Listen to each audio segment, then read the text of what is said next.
Na yoyote yule ambaye atakufa akiwa ameitaja dhikri hii nzito, sawa,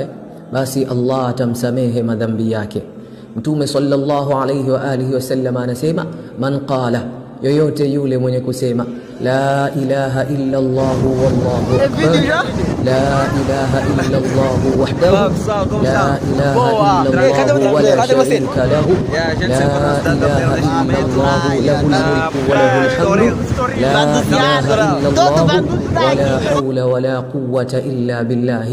Maneno haya matano, sawa, akayahesabu kwa vidole vyake vitano. Thumma qala, kisha mtume akasema, man qalahunna fi yawmin aw laylatin, yoyote yule ambaye atayasema maneno haya katika siku yake